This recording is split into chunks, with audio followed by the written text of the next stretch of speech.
Punjab assembly के election 30 अप्रैल को होंगे। सदर ने मंजूरी दे दी है। सदर ने 30 अप्रैल बरोज इतवार पंजाब असेंबली के आम इंतखाबात करवाने का ऐलान कर दिया है। सदर ने तारीख का ऐलान इलेक्शन कमीशन की तजवीज़ करदा तारीखों पर गौर करने के बाद किया है। इलेक्शन कमीशन ने इंतखाबात इतवार के रोज़ करवाने की तजवीज़ भी दी थी। अहम खबर है जिससे आपको आगाह किया जा रहा है, पंजाब असेंबली के इलेक्शन 30 अप्रैल को होंगे।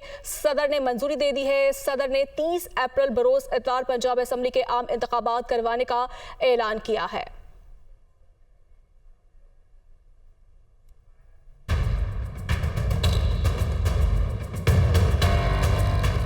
सदर मुमलिकत की जानिब से पंजाब में आम इंतखाबात की तारीख का ऐलान। 30 अप्रैल एतवार का दिन पोलिंग डे मुकर्रर। इंतखाबात के इनेकाद की आईनी जिम्मेदारी पूरी करने को तैयार है इलेक्शन कमीशन।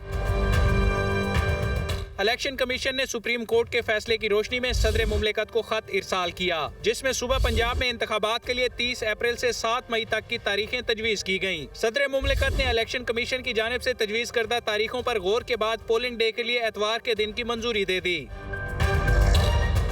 दूसरी तरफ इलेक्शन कमीशन के इजलास में फैसला किया गया है कि कमीशन सदर की दी गई तारीख पर इंतखाबात के लिए तैयार है। मुमकिना तौर पर इलेक्शन कमीशन में इंतखाबी शेड्यूल और तैयारियों के हवाले से इजलास कल होगा। पेशावर हाई कोर्ट ने खैबर पख्तूनख्वा में कौमी असम्बली के ज़िमनी इलेक्शन मुलतवी कर दिए। अदालत ने मुख्तसर फैसला सुनाया। मजीद जानिए पेशावर से आमिर जमील की रिपोर्ट में। स्पीकर कौमी असम्बली की जानिब से इस्तीफों की मंजूरी के खिलाफ और ज़िमनी इलेक्शन मुलतवी करने के लिए दायर दरखास्तों पर समाअत जस्टिस SM अतीक शाह और जस्टिस सैयद अरशद अली ने की। अदालत ने समाअत के दौरान दोनों जानिब से दलाइल सुनने के बाद फैसला महफूज कर लिया। वक्फे के बाद मुख्तसर फैसला सुनाते हुए अदालत ने खैबर पख्तूनख्वा में कौमी असम्बली की नशिस्तों पर 16 और 19 मार्च को होने वाले ज़िमनी इंतखाबात का इलेक्शन शेड्यूल मुअत्तल कर दिया। अदालत ने फरीकैन को नोटिस जारी करते हुए जवाब तलब कर लिया, जबकि केस की समाअत 7 मार्च तक मुलतवी कर दी। खैबर पख्तूनख्वा में 24 नशिस्तों पर ज़िमनी इंतखाबात होने थे। हमें इम्पोर्टेड कहने वाला खुद एक्सपोर्ट होने को तैयार बैठा है। मरीम नवाज कल तक अमरीकी साजिश का रोना रोने वाले आज अमरीकियों के पांव पकड़ रहे हैं। मरीम नवाज की जानिब से मजीद भी कहा गया, झूठ के बलबोते पर सियासत करने वाले मुल्क की तबाही के जिम्मेदार हैं। जेल भरो तहरीक का ड्रामा फ्लॉप हो चुका है। उनकी जानिब से मजीद भी गुफ्तगू की गई है। फवाद चौधरी की लीक ऑडियो के बाद अब हमें कुछ भी करने की ज़रूरत नहीं है। मरीम नवाज तंजीमी कन्वेंशन से खिताब कर रही थी। उनकी जानिब से गुफ्तगू की गई है, हमें इम्पोर्टेड कहने वाला खुद एक्सपोर्ट होने को तैयार बैठा है। कल तक अमरीकी साजिश का रोना रोने वाले आज अमरीकियों के पांव पकड़ रहे हैं। चेयरमैन तहरीक इंसाफ इमरान खान से सहाफ़ियों की मुलाकात हुई है। कोई ये समझता है कि घुटने टेक दूंगा, ये हो नहीं सकता। उनकी जानिब से गुफ्तगू की गई है, चैलेंज करता हूं मुझ और अहलिया पर करप्शन का एक केस साबित कर दें। पूरा जोर लगाया गया कि परवेज इलाही मेरा साथ छोड़ दें। मजीद भी कहा कि जान के खतरे से मुतालिक मेरी रिकॉर्ड शुदा वीडियो मौजूद है। हम PTM के एम्पायर्स के बावजूद इलेक्शन जीतेंगे। पंजाब के वजीर आला का फैसला अभी कर लिया तो कत्लेआम हो जाएगा। इमरान खान की जानिब से ये कहका लगाया गया। और वजीर आजम शहबाज शरीफ से आसिफ अली जरदारी और मौलाना फजलुर रहमान की मुलाकात हुई। मुलाकात के बाद दोनों रहनुमाओं ने अहम इजलास में शिरकत भी की। जराये के मुताबिक आसिफ अली जरदारी और मौलाना फजलुर रहमान वजीर आजम हाउस से वापस रवाना हो गए हैं। निगरान वजीर आला पंजाब मोहसिन नकवी भी इजलास में शरीक हुए। आपको बताएं कि वजीर आजम शहबाज शरीफ से आसिफ अली जरदारी और मौलाना फजलुर रहमान की मुलाकात हुई है। जराये के मुताबिक मुलाकात के बाद दोनों रहनुमाओं ने अहम इजलास में भी शिरकत की।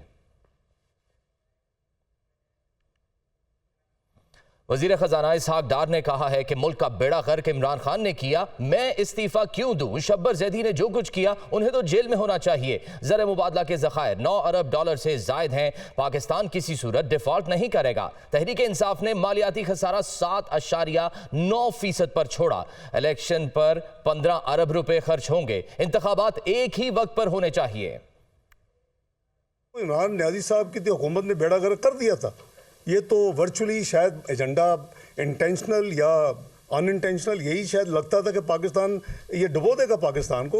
उस दहाने पे तो तबाही करके पहुंच चुके थे हम। वो फैसला काबिल इस्ताइश है कि जी अपनी सियासत के ऊपर रियासत को तरजीह दी। खान साहब ऑफ एंड ऑन इस तरह की बातें करते हैं तो मुझे समझ नहीं आती कि क्या सिर्फ उनकी टांग में प्रॉब्लम है या ब्रेन में प्रॉब्लम भी है। इन्होंने डिफ़ॉल्ट की रट लगाई हुई है कि आप अपने मुल्क का ख्याल करें। अल्लाह के फल से ना डिफ़ॉल्ट हुआ है ना डिफ़ॉल्ट होगा। मैंने तो नहीं कहा, जो उनके लाने वाले थे उन्होंने कहा कि अगर ये रह जाते तो ये पाकिस्तान ख़तरे से खाली नहीं था। उनको चाहिए कि देखना कि जी इंटरनेशनल हालात क्या हैं, तो क्या पाकिस्तान में सिर्फ महंगाई हो रही है, कहीं और भी हो रही है। जो फिस्कल डेफिसिट था वो इन्होंने 7.9% पे छोड़ा। जीडीपी ग्रोथ है जो किसी भी मुल्क के लिए सबसे ज़्यादा ज़रूरी है, इनकी 3.5 है। आपने इस मुल्क को कोई कसर नहीं छोड़ी कि ये डिफ़ॉल्ट करे। आपने कोई कसर नहीं छोड़ी कि मुल्क जो है वो खुदा न खास्ता तबाह हो जाए। पैटी सियासत के लिए मुल्क को कुर्बान करना आपके लिए मुश्किल ही कोई नहीं। रोड मैप भी है, पॉलिसी भी है, लेकिन ये पब्लिक ये अखबार में इश्तिहार नहीं दिया जा सकता।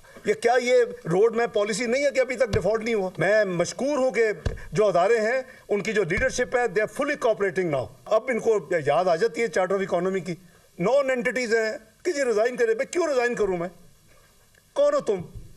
बिलियंस ऑफ रुपीज़ जाके जो डिफेंड दे गए थे, तुम्हें तो जेल में होना चाहिए। जहाँ तक मेरी इत्तला है कि governor KP is very clear कि जी वो वहाँ इलेक्शन नहीं हो सकते लॉ एंड ऑर्डर सिचुएशन की वजह से। अभी कोई अक्टूबर नवंबर से पहले उनके हिसाब से इलेक्शन नहीं हो सकते। हुकूमत का शहरी को रमज़ान की आमद पर रिलीफ की बजाय मज़ीद महंगाई का तोहफा। यूटिलिटी स्टोर्स पर वज़ीर-ए-आज़म पैकेज के तहत घी की कीमत में 2 माह के दौरान दूसरी बार बड़ा इजाफा। इदारा शुमारियात की रिपोर्ट के मुताबिक एक हफ्ते के दौरान 32 अशियाए ज़रूरिया की कीमतें बढ़ी हैं। मज़ीद तफसीलात इस रिपोर्ट में देखिए। सालाना बुनियादों पर हफ्तावार महंगाई की शरह 41.07% की बुलंद सतह पर। यूटिलिटी स्टोर्स पर वजीर आजम पैकेज के तहत घी 115 रुपए फी किलो महंगा।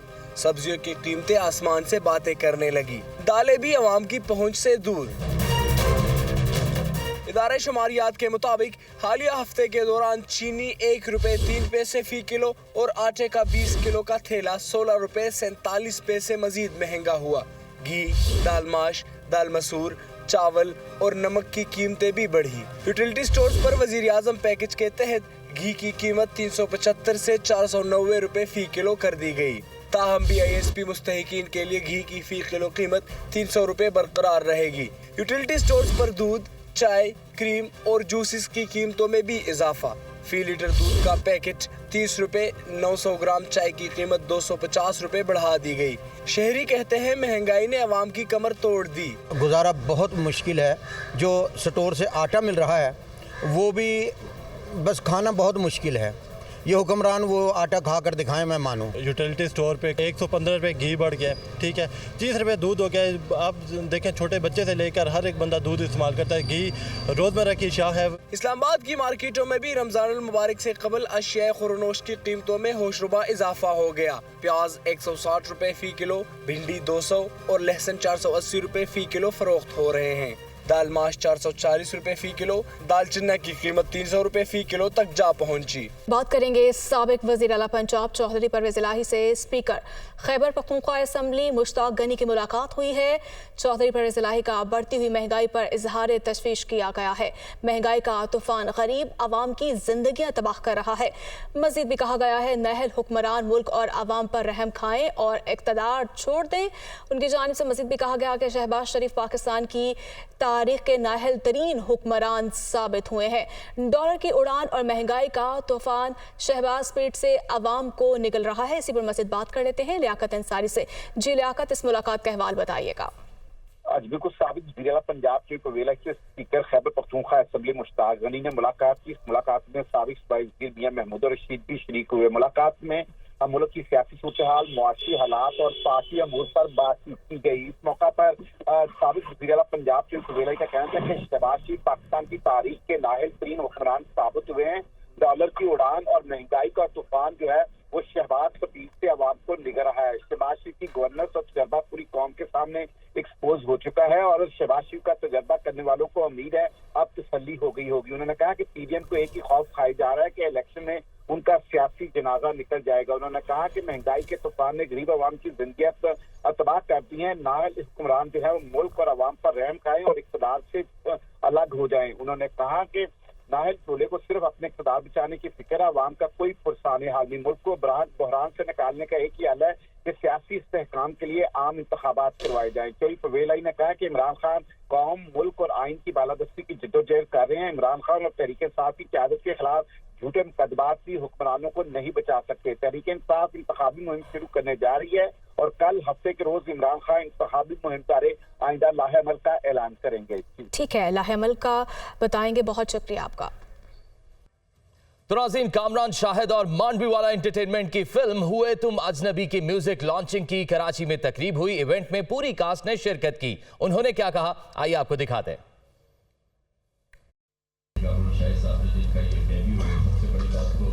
बहुत बहुत मुबारक हो आपको ये कैरियर और इस नई शानदार इब्तिदा लग रही है। बल्कि मेरे लिए तो बहुत ही ट्रिमेंडस सरप्राइज कि इतना जबरदस्त काम नज़र आ रहा है इसमें। और उसमें चाहे वो डायरेक्शन है, चाहे वो एक्टिंग है, चाहे वो दूसरे जो फनून हैं इससे फिल्म के, उसमें भी चीज़ इस तरीके से, और ये बिल्कुल एक इंटरनेशनल लेवल का एक काम नज़र आ रहा है जो कि हर लिहाज से, चाहे उसकी स्क्रिप्ट है, चाहे उसकी फोटोग्राफी है, चाहे उसका प्रेजेंटेशन है, it's absolutely first class movie जिसको कहते हैं, या इंटरनेशनल मूवी जिसको कहते हैं। और यकीनन एक बहुत बड़ी एफर्ट है। आई नो कामरान शाहिद साहब ये पिछले कई सालों से, 2-3 साल से मुसलसल दिन रात इस प्रोजेक्ट पे लगे हुए, और मैं अब देख के इसकी झलक देख के समझ में आया कि वाकई ये इतना बहुत ही मुश्किल और एक बहुत ही डिफ़िकल्ट काम भी है, और इसका स्क्रिप्ट भी है, और इसका मौजू भी है, और हर लिहाज से इसको प्रेजेंट करना और उसको फिर इस माहौल में एयर करना, फिर उसको जाहिर है कि इंशाल्लाह ये दुनिया भर में जाएगी मूवी। तो ये एक अक्कासी भी है हकीकत की, एक तस्वीर के एक रुख की, और एक रुख हम इससे पहले भी देखते रहे, लेकिन उसको इस अंदाज में हमारी इस नौजवान नस्ल और हमारी दूसरी नस्ल के लिए पेश करना, ये भी एक बहुत अहसन काम है। ये जो फिल्म भी इन्होंने की है, मैं तो उसका हिस्सा रहा हूँ। बहुत देर हम जाके वैसे भी बैठते थे, तो शाहिद साहब ने और इन्होंने अपनी अपनी डोमेन में रह के काम किया है। उन्होंने डायरेक्शन में बिल्कुल कोई हिस्सा नहीं डाला। इन्होंने उनकी एक्टिंग में एज डायरेक्टर जितना उनको इन्होंने बताना था वही बताया है। तो ये इनकी तरबियत ऐसी है, अच्छा और मेहनत से काम करने वाली। ये जो इन्होंने लव स्टोरी बनाई है, और ये एक मुश्किल पैराए में उसे पेश किया है, इर्द गिर्द इसके जो लव स्टोरी के सराउंडिंग आपको रोल नज़र आ रहे हैं हिस्टोरिकल सारे, वो डेफिनेट इनकी अपनी रिसर्च है। मेहनत इतनी की हुई है कि हम लोगों ने कई जो है ना जी सीन वो रीशूट किए। वो ये मुतमईन होना जो है किसी काम से जल्दी, वो इनके नहीं है आदात में, ये डीएनए में ही नहीं है। तो ये माशाल्लाह बड़े अच्छी मेहनत के साथ इन्होंने बनाया, और मेरा रोल भी जो है वो इन्होंने मुझे बड़ा गाइड किया उसमें। सारे डायरेक्टर करते हैं, मगर इन्होंने कोई लिहाज नहीं किया कि मैं इनका भाई हूँ। ये बदीद डायरेक्टर है माशाल्लाह। बहुत शुक्रिया। और ख़ास बात जो है ना जी, मुझे तो ये महमूद असलम साहब भी इसको सेकंड करेंगे, बड़ी देर के बाद अच्छा डायलॉग लिखने वाला बंदा आपको नजर आएगा इंशाल्लाह। बड़ा अच्छा डायलॉग। Sir thank you. सबसे बड़ी चीज़ ये है कि ऐसी फिल्म, ऐसे मौजू पर फिल्म बनाना, अपनी एक तो याद ताज़ा करना, सिर्फ यंगस्टर्स को नहीं सबको देखना चाहिए, और अपनी अपनी राय देनी चाहिए, और डिबेट भी होनी चाहिए। Best of luck and great initiative and all the best. Kamran साहब को बहुत दिल की गहराई में मुबारकबाद दूंगा कि इन्होंने वाकई में बहुत दबा के इसके अंदर मेहनत की है, पैसा लगाया है, और जो ऑप्टिक्स हमने देखे हैं, जो क्लिप्स हमने देखे हैं, स्पेशली वो हेलीकॉप्टर वाला, मिसाइल वाला, मैं बहुत ज़्यादा मुबारकबाद देता हूँ। आपके वालिद साहब को देता हूँ, आपकी वालदा को देता हूँ, पाकिस्तान को मुबारकबाद देता हूँ कि जिनका ख़ानदान का ताल्लुक हिस्ट्री से है, और एक वाइब्रेंट काम वो एज एन एक्टर भी कर रहे हैं, और ब्लड लाइन में भी उनकी हिस्ट्री मौजूद है। वो हमें एजुकेट भी कर रहे हैं, हमें सिखा भी रहे हैं, हमें बता भी रहे हैं, हमें दिखा भी रहे हैं। तो मैं कामरान साहब आपका बहुत बहुत शुक्रगुजार हूँ। अल्लाह ताला आपको हमेशा कामयाब करें। This is a very intelligent move by Kamran, so wish you all the best. और मैं आप लोगों से कहूँगा प्लीज़ ज़रा लोगों को बताएं, स्प्रेड करें, फेसबुक पे अपने दोस्तों को बताएं, इंस्टा पे, सो जिन लोगों को आप ज़्यादा से ज़्यादा बता सकते हैं, ताकि जितनी स्प्रेड होगी बात, लोग सिनेमा आएँ। लोग बहुत अरसे से सिनेमा नहीं आ रहे हैं। हमारी पिछली एक फिल्म थी मौला जट, जिसमें लोग निकले, सो आई रियली वांट कि फिर आए लोग और फिर आके सिनेमा की तरफ रुख करें और फिल्म देखें एंड सपोर्ट करें